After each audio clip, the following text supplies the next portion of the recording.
Matej's gonna sound in the microphone because it's literally by your throat. It's gonna be awesome. Man, welcome to another episode of Two Dudes, One World. Cheers, everybody. How are you doing, Matej? I'm doing pretty well, but I think it was a good beginning. You know, I was jamming along our jingle. What do you think about it? Mm-hmm. I don't know. I think it's awesome. I think it's very it represents definitely what we are. It's kind of minimalist, modern approach, and at the same time, very jazzy and crazy musically. So I think it's a really good combination. Awesome. So welcome everyone who is listening to us. Actually, this is a very exciting episode because we've been talking a lot about this in the way that we progressed quite a lot since the last episode when we didn't know where we want to go, when we want to head with this podcast. And we created several features that we would like to talk about in this episode and describe where we want to have it heading. For sure. And plus we're incorporating the first time where we are communicating from South Dakota, and Matej is in Tennessee right now. So it's gonna be cool to see how this comes together and to see if it has the feel of a real conversation, one-on-one. Yes, and it took us some time to set it up all together. We were kind of experimenting with the microphone and cameras, and it wasn't very users friendly, so it took some time and it was painful. Literally, it took us almost an hour. Yeah, so now you see the result of our hard work, which we'll put together in a good talk. Okay, yesterday we did a quick phone call to say, this is supposed to be spontaneous, but on the other hand, we also want to make sure it takes a direction, like Matej said in the very beginning. So we came up with the idea that we should probably talk on how we decided to come to America and a little bit of our journey. So Matej, why don't you start just saying what brought you here? Amazing. I think that's a good topic for us to dive into. And yeah, let me start. So for me, it's been a very big dream of mine to come to the US to study here for several reasons. When I was, I think 16, 17, I had a chance to first travel to the United States and see the land in the first time in my life. And I was mesmerized, and it was as I was growing up in a small village, because I'm coming from a small village in eastern part of the Czech Republic that is of around 1,600 people. I didn't have a lot of big city influences, and only thing that I could see was from the TV. So I grew up watching quite a few American shows, and I was always dreaming, okay, what the life in America is like. And what was your favorite American show? My favorite American show, I watched Friends, those standard one, because at the time it wasn't Netflix anything yet, so it was more the mainstream shows that our Czech national TV bought the rights for, so they could broadcast it. So it was the Friends, it was the Simpsons, which was so funny, and and several others. And also so many of those movies, Christmas movies, for example. I was always super crazy about Home Alone movie, and it always gave me the great atmosphere of, oh wow, Christmassy America, that's so cool. And then cutting the long story short in the way of how it get into it, then I had a chance to travel to America when I was 16. And when I came back, I remember the moment when I was almost blinded by America, because America has this super strong sense of spreading and sharing the culture anywhere. It's an expanding factor that is very good, and it's absorbing everything everywhere. And so I was absorbed by the American culture, and I came back, and I remember in my school I was always talking oh my gosh, America is like this, America is like that. I didn't have an idea, such a huge country, such a great things happening. And so it was the first biggest moment when I realized, wow, maybe there would be a way how I can find a way to study in America, and that's how I started to creating my dream. So yeah, that was the first input how it started. But before I go all into the story, maybe now it's your turn. I would love to hear how it was in your case, how the motivation started, when it was the first initial spark for you. Oh man, well, I actually had the joy to be to America before I actually decided to move to America, because I had a grandmother. Well, I have a beautiful grandmother that used to live in California, in Los Angeles. So when I was about 12 years old, maybe 11, she decided to take me there just for a Christmas break. And it was amazing. She took me to Disneyland in California, or Universal Studios, and I remember I came back so excited, and I made my parents come on, we need to go, we have to take visa, but it's so freaking expensive to get there. And the second time I did it when I was in my junior year of high school. And I had more understanding of America when I was in my junior year. Plus, I went to a different state to visit my mom's side of the family. I went to Maryland. And the first thing I did, because I was aware of more American trends and things, the first thing I did in the airport was like, I had to get Starbucks coffee, take a picture holding Starbucks, and just went outside the airport because it was summertime, and I took a picture and recorded the American flag waving outside of the airport. All this stereotypical stuff. But I really didn't even think that I was going to study in America. I just thought it was a cool country to visit, and meh. Yeah. You know, with me, it continued that way. That the first time I came here, before I studied here, it was just for the travel purpose. But the second time I went, and I was on the work and travel. You know, I worked pretty much the whole summer, and I was able to spend the money just by traveling. That's what I did with my brother, which was amazing. So we worked super hard in a very basic job just to save up some money in order to explore America. And you know, we were both super young. We weren't very proficient with English. We were kind of shy, two guys from small village. And then after working the whole summer, like pretty hard, we found a way how to rent a car, and then we made several road trips. Like we went to LA, Las Vegas, San Francisco, we went to Florida, and we always drove around, and we really enjoyed these kind of trips together.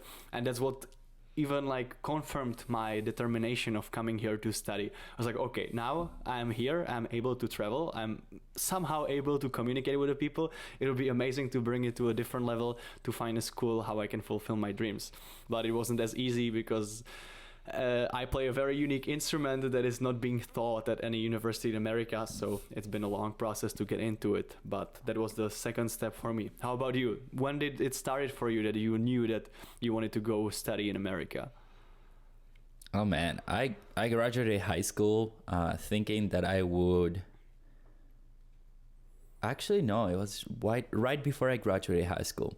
I happened to win the third place in a competition called Han Yu Tiao, Chinese Bridge, which is sponsored by the Confucius Institute. Don't ask me how, I just won it. So I basically went to China for 3 weeks and a half, and I went to Beijing, and I spent, literally, it was like I spent 2 weeks in a hotel in Beijing with people from 86 different countries, 4 people from every country, and I saw so much diversity. I was like, wow, this is just like Bolivian boy that like only knew a few countries, and I'm experiencing so much diversity. Like I remember every day I made it my challenge to have breakfast with a different nationality. So I was just having breakfast with the girls from Norway or breakfast with the guys from Spain. And actually my best friend in that trip was a Spanish guy, and it was amazing, such diversity. So I decided that I didn't want to stay in my home country anymore because I wanted to pursue something bigger. And that's how I didn't even know anything about applying to universities in America. I mean, there's a lot of American schools back home where they basically graduate with an ACT score. They graduate with a TOEFL score just because it's part of their curriculum. But in my school, it's like public school. We didn't know anything. So that's when I started getting interested. And my mom was like, how about instead of getting into university right away, because I was going to study business administration just like all my friends. How about instead of taking that university right away, how about you prepare for your exam, your proficiency exam, the TOEFL, you start doing the SAT, and we figure out a way to transcribe your scripts and your, what is it called? Degree, like your transcripts. Yeah, not scripts. But like we can translate your transcripts and all of that. And I was like, okay, let's do it. So it's funny because I thought, okay, my mom is willing to help me. I have a plan.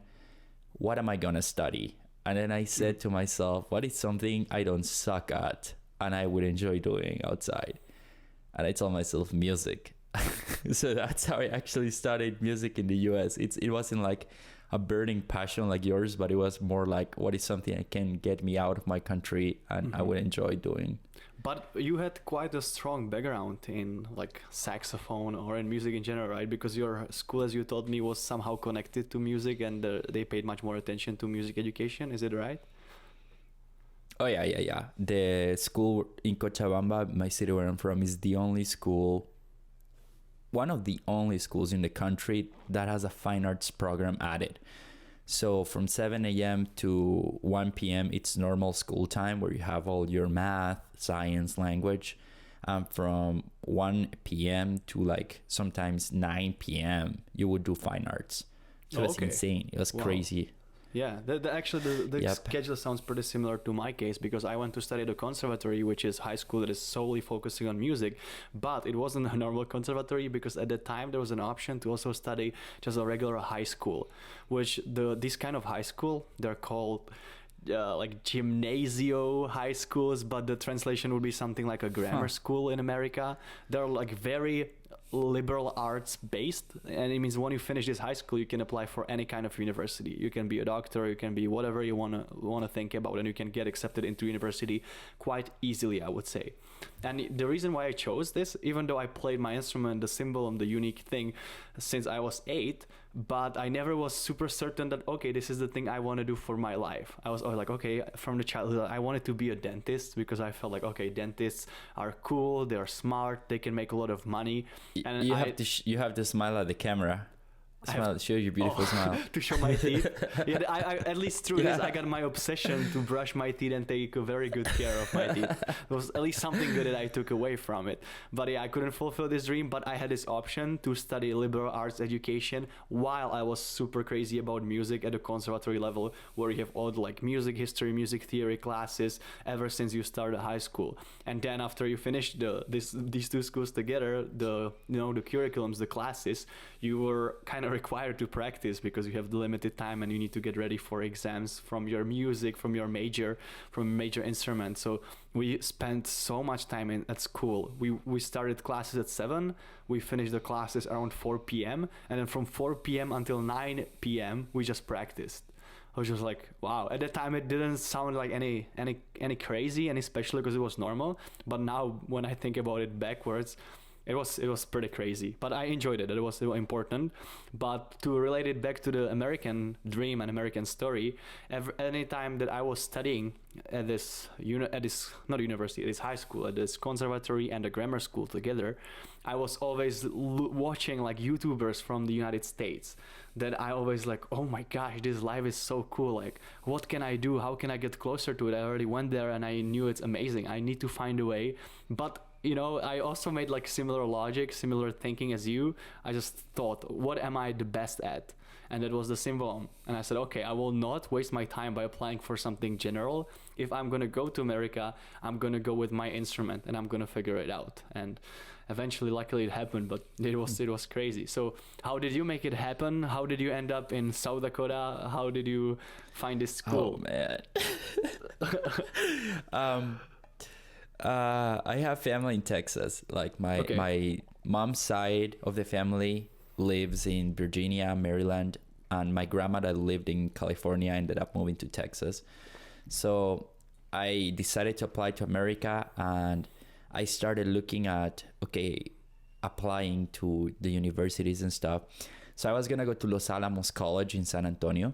Mm-hmm. And I am apolitical in America. I don't really follow politics, but at that time, President Trump was making a lot of changes in the funding and like sort of process for international student acceptation and stuff. Mm-hmm. And when I called to Los Alamos College to ask them, what is the process for studying here? Because you don't know anything. It's so messed up how little information there is about studying in America, coming from Bolivia, or like in Spanish, or information that you can actually digest and follow step by step. I feel like studying in America is one of those things that a lot of people want to do it, but they don't really understand how or where to even start, because there's so many steps, right? So I applied for the Los Alamos College, and because they didn't offer any scholarships or anything, plus my GPA was trash. It was like 2.92 or something like that. Wow. I didn't care. I didn't even care about my grades when I was in high school. They were like, yeah, sorry, we're not interested taking people at this time. So I went to this office called Education USA in my home country, in my city. And there's this awesome guy. His name is Rolando Rivera, and he works connecting people to universities in the United States. And funny enough, there's a guy, his name is Daniel Jimenez. I don't know how he discovered Northern, but he went to Bolivia and left a little brochure of Northern State University in that office where I went.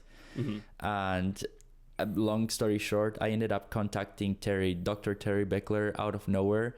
And I felt like they wanted me. And I felt like, wow, this university cares about me and wants to help me. And I also applied as a plan B.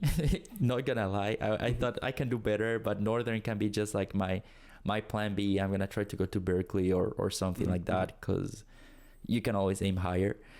And out of nowhere, I remember this one day I was just in my university at Bolivia, because I took one semester of music there.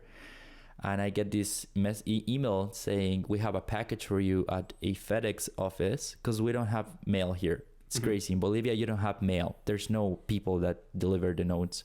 Wow. And I went there, and it was my letter of acceptance shipped from Aberdeen, South Dakota, and a personal signature from Dean Bolton saying, Eduardo, we want you here. It's such a great pleasure.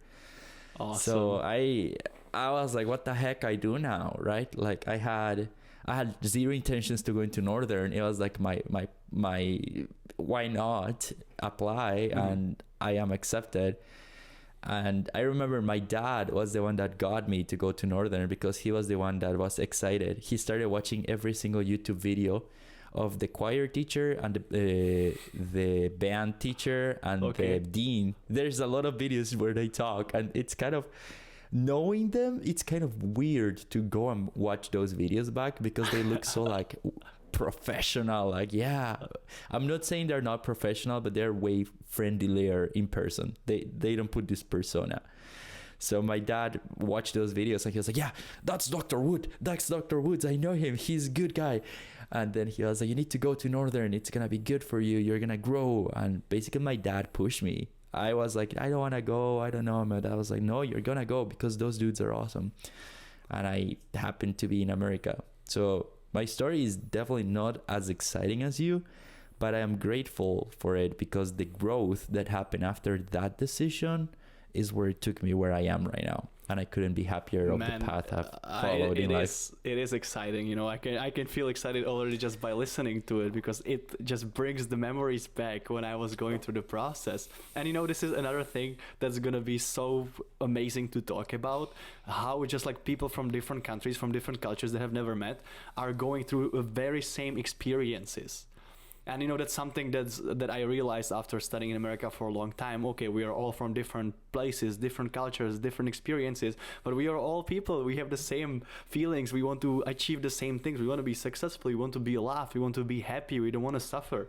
And these things are binding us together. And I could also hear the similarities you were going through with my case too. And it was on the opposite side of the planet, you know, where my high school didn't have any resources about studying in America. So anything I had to find by myself. So this would be a very interesting point to just give a little bit of piggyback for like our American listeners, because in America, all the places like high schools, they have such a good environment Advisors. in the way of advising for the students, right? If they want to apply for universities, they can always talk to them. They can get like plans in advance and to really deeply think about the decision. But nothing like this happened in my case, because it wasn't existing in my high school, the conservatory. But luckily I was born, we both were born into the era of internet. We were already internet friendly, so I was googling up a lot of information, and I found, you know, connections, as you said, Education USA in Bolivia. There was Education USA in the Czech Republic, as well as there was the Fulbright Center. This was the one that saved my personal case, as you had the person who saved you, like the one you named. I also had one. His name is Jakub Tesař, and he was working for the Fulbright Center in Prague at that time. And I was like, okay, I bought a ticket to Prague. You know, at the time I wasn't going often to the capital city, because it's like 3 or 4 hours away from my home. So it was a big trip for me as for a young student to go to the capital city. But I went there just in order to meet him and get more information with him. And he said, hey man, you know, like your instrument is super, unique, and I understand you want to get there with the instrument, but maybe you can reconsider your application. Maybe you can apply for different instruments. I was like, what? Why would I apply for different instruments? Like, I don't know how to play them. I can just play a crappy piano, but I am very good at cymbalum. That's what I want to keep pursuing for my future. And I said, okay, but I know about one interesting connection. Maybe that might be interesting for you. There's a university in South Dakota called Northern State University, and there's one professor who is also from the Czech Republic. Her name is Marcela Faflak, and she's the one that made it happen. But before this, you know, I was also like, as you said, like aim higher, be more ambitious. I was super ambitious because like, okay, I'm going to America. It's going to be big. I have to make it big. So I sent emails to all the best schools that are teaching, like offering music programs in America.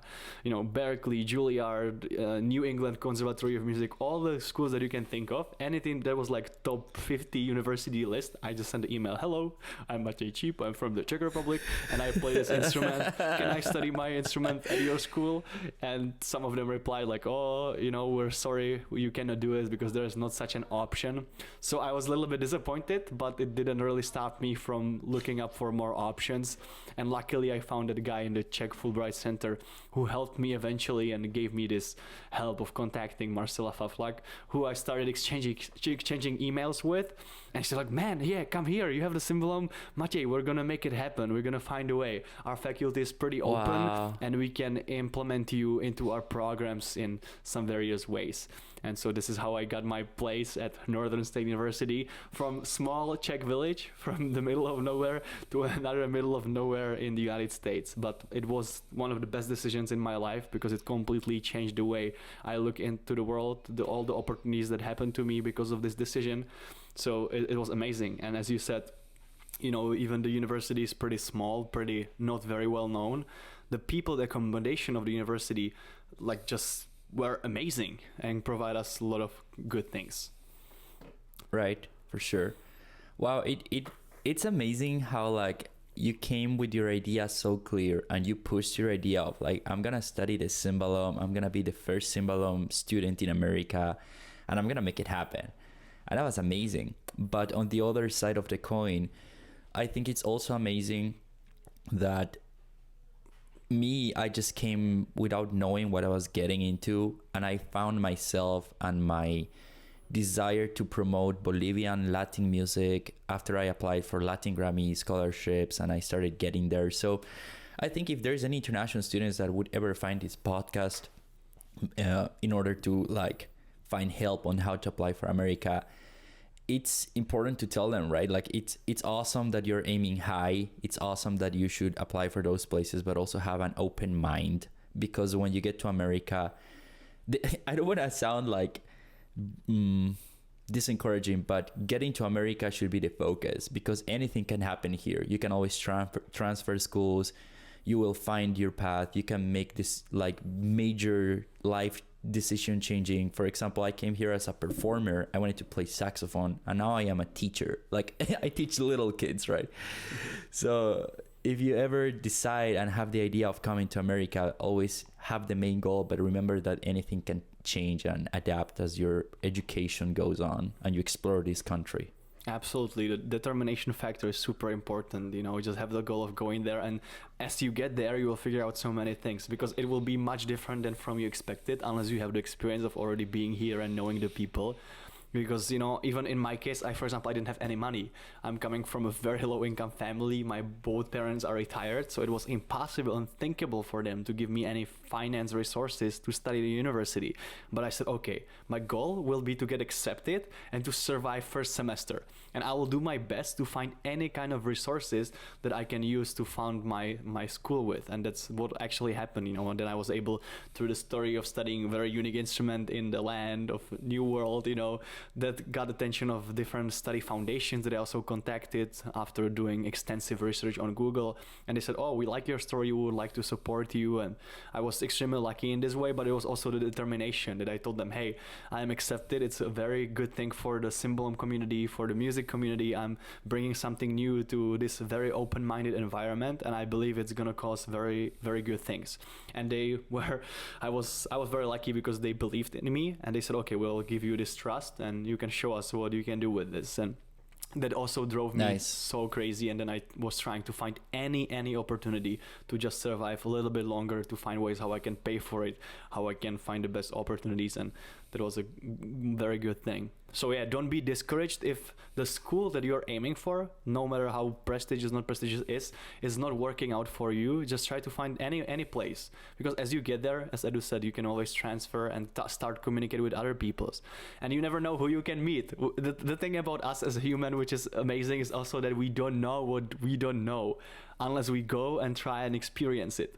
And in many ways, unless we're like super unlucky, these experiences can be like life-changing, and the people that you can meet on the journey can be the people that will stick with you for the rest of your life. And I think it was extremely worthy, no matter where it was. And it goes like on the topic of analysis paralysis, right? Like the more you overthink something, the more you're gonna sabotage yourself for not making it happen. Like I think the first step should be just like, okay, I'm gonna go there, and it doesn't matter where I go, it doesn't matter how I'll go, but I'll get to America. If I have to go to the river and just like swim down the border, I'm like, no, sorry kids. I know so many people that like cross to America like via the river and are still like immigrants and stuff, but that's maybe for another podcast topic on like how unfair the immigration system it is with international students and international people in general. But I think we should streamline for maybe there's the international student that is watching this video and wants to study in America. Let's streamline the process on what would we tell ourselves how to study in America. I think the first step would be to get TOEFL, right? The proficiency language test. Yeah, then like, maybe get like certain ACT. steps. Maybe just like in general, just find a place where you would want to go, and then look up their websites, what is needed for the applications. There you go. Okay, yeah, that's a perfect first step. Just like first look at the place you want to go, email them and ask them any question you have, because I think I don't come from a culture of emails, so it's kind of weird for me to exchange emails, but in America, email is everything. And people are more than happy to answer any questions you have, no matter how big or small they are. So that's the first step for sure. Yeah, that's a very good point that I wasn't aware when I was trying to send those emails. You know, the universities are making money from the students who are attending those schools. So even if you send an email, for them it's very beneficial to reply to you, because you're a potential business for them. They can make money on you. So don't be afraid that, oh, you're going to be bothering the people that are busy in their job. Because no, you should be bothering them, because it can be good for them as well as it is good for you. And I was not ever aware of it. You know, I come from a very humble background where like, oh, you know, just like maybe stay quiet and wait for other people to first tell you something. So I was always waiting a lot. But in this case, it's not good to wait. It's just, hey, take action, send them emails, send them questions, and there's going to be someone who's gonna help you out. That was amazing in this case, that people are really there to help you. Can we add just, we're not gonna edit this, but like, can we just edit this, like make it happen, and the sound of a whip when I say that, make it happen. Make it happen. Yes. And then we don't even need make to it happen. We just make it happen. Nice, man. Okay, so let's streamline the process, and that way we can also provide some value for the people that are listening to this podcast. I think something I missed before I said, like, in my opinion, the steps you should do, something that I missed was the guts that you had of cold emailing people. Cold emailing is when you write an email to somebody you don't know, you have no relationship, and just you ask a question or ask for some information, and with the chance of them replying or maybe completely ignoring you. So that's cold emailing. And I think cold emailing should be the first step. Like, contact the organization, try to make a phone call, cold email, then worry about getting your transcripts from high school, your diploma, and everything translated into English. Then I would say make sure you have some preparation courses for ACT or SAT and TOEFL, because that's going to be super important. Those are the standardized tests that the university usually require for admission. Yeah, and make sure you aim to get as high score as the highest score as you can. In the case if you're gonna be doing music or arts, make sure you start preparing some materials, because they're gonna for sure ask you for your portfolio or whatever. Or if you do business, or maybe you want to study English as a literacy major, you probably should have started to working some essays. And that's also an important part, like write an essay. And basically an essay is a very long, detailed document that says who I am and why I think the university is a good fit and what I can bring to the university. Last but not least, get your airplane tickets, go enjoy and meet people from the Czech Republic and start a podcast. Awesome. Yeah, what I wanted to add for the part that I just forget, so I will not add anything. I was like, okay, I will tell this is going to be such a good point, and I immediately forgot about it. First of all, I think for the cold emailing, I think in these days it's super easy to just find samples for the emails. So maybe for you who are not super like confident with English, don't be afraid. You can always improve as you go. Just find templates of how to write a professional email, specific email for this kind of purpose. And now we have all the different translators, all the different artificial intelligence system that can help us so much in this way. So that can help you with the emails, and just send those emails. Make it like a business. Just keep sending it on like a line. Try to send as many as possible, and some of them will maybe get stuck, and that can lead you into some further decisions, as Edu said. And for the ACT SAT, for the standardized test, I think that was the hardest thing for me when I was in Czech, because my English quite sucked at the time, and I was preparing for this extensive exam of 4 parts. Okay, but now imagine what happens when your English sucks and your math also sucks, and you have to do math in English. That was my certain problem. Yeah. I never paid attention to math, even though I was required to take it, but it was always like sideways, because music and math, even though they are somehow related, but I never liked math. I wasn't lucky for the teachers in my math classes, and I hated it. So when I found out that I had to do English exam focused on math, I was like, oh my gosh, okay, now my dream is gonna disappear and I can say goodbye. But you can find universities, maybe they are not super strict on the score that they require for you to get admitted. Or maybe they don't require a score at all. Maybe they just want to see your English proficiency, and they will give you the opportunity to learn as you are on their campus and learning with other people, which is also a very good option. Yeah, but also with the ACT, SAT, internet, all the different centers like Education USA in all the different countries, those are great resources that you can always reach out to and get help. And what is the best way? I think we both did. You mentioned Danny, your friend that you talked with. I also reach out to so many people who studied in America already, who were from the Czech Republic. I was just trying to Google like successful Czechs in America who were studying in America, and I just found them on Facebook. And awesome. I was just adding them like, hey, I want to go study to America with my symbol. Could you please help me? And some of them replied and gave me some very good help. Yeah, because people can definitely connect, because they also struggled, and they struggled in an era where maybe internet or emailing wasn't a big thing. So for them, was twice as hard to get there. So they empathize with us. That's awesome, Matej. That's awesome. Perfect. So that we talked about how. Oh, last but not least, I think I should stop saying last but not least, but in order to close the topic maybe of the list, feel free to email us or contact us via Facebook or Instagram, because we're always happy to help people that have been in the situation. Matej, maybe you can add the social media here down. Okay. That'd be awesome. Yeah, we can also mention it. Yeah, don't be scared. My Instagram account is Cimbalomguy, CIMBALOMGUY. What is yours, Edu? EDUMENDOZA. No, just kidding. I just said my email 30@gmail.com or EDUMENDOZAAA. That's my Instagram. So like Edu Mendoz AAA. Yeah, Edu Mendoza. Okay. Yeah, we can of course put a tagline, but just for the people who are listening, they will have to somehow picture it in their minds. So yeah, of course, it would be awesome to connect with anyone who is listening to this podcast. Also to, as we said last time, receive any kind of feedback, whether it's positive, negative, whether it's cheerful, whether it's whatever, or you just want to say hi. We'll be very, very happy to do so. And before I think we close the podcast for today, because we said we don't want to talk for too long, so it's not like maybe redundant.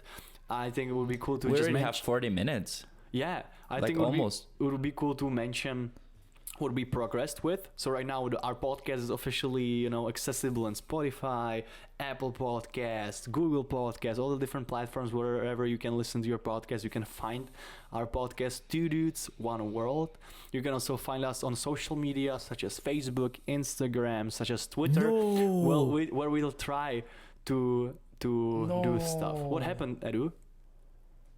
Oh, my iPhone storage is full and the video stopped recording. Okay. Can you record from your camera, You... from your Mac, and we can just edit there later? But I'm recording like the FaceTime on my Mac. You know? So, okay, give me 1 second. Let me delete a game super quick that I didn't play a long time ago. Okay, so maybe whatever we'll do, but Edu is just deleting his game so he can get more storage for this amazing content. Yes, and I'm probably gonna delete one more video because I'm a teacher and I recorded my students singing their concerts. So I'm just gonna delete their videos because I have them already in another. But you're still recording the Logic background. track, right? Yeah. Okay. Oh. No. Yeah. So how about you just put a smiley face instead of my video? You just put a smiley face pop on, or like my picture there, and because we have to go with the flow, right? Like yeah, it's okay we to make also mistakes. Like at the end of this episode anyway. So to make it simple, we don't have to overthink it and just put your amazing smiley face over there. So yeah, what we progressed, we got a social media going, we got our podcast officially published, which is exciting. So you can listen to us to all these different platforms. You can like us there, you can give us comment there, because that will help us to make the podcast more visible, which is great for anyone who is listening to it, for anyone who is getting any kind of knowledge from this podcast. So please do so if you find it valuable, if you want to support us as well. And the thing that you also could notice, we already got a logo, which is pretty cool thing. We were trying to use. Thank you so much, Matej. No, wow. it was like a mutual project, but it's all like your creativity and like your knowledge of all of the resources. I think that's awesome. So thank you very much. It's just my very, very efficient way of procrastinating, because I know I should be doing other things, but I'm like, oh, this is fun. I can look into these resources. And so what we did. Maybe you couldn't tell, maybe you could tell. Should we even like spill the secret behind our logo? What do you think, Edu? I think we should spill it next episode, because we can do like a whole AI episode. Okay. So this way you didn't spill any kind of it, but yeah, you can guess what we used for the logo, for all the resources, and hopefully we can hear you next time, and we'll be very excited to talk with you again. And we're already planning to have some guests, so stay tuned and let us know. Two dudes in one world. Oh yeah, super funky.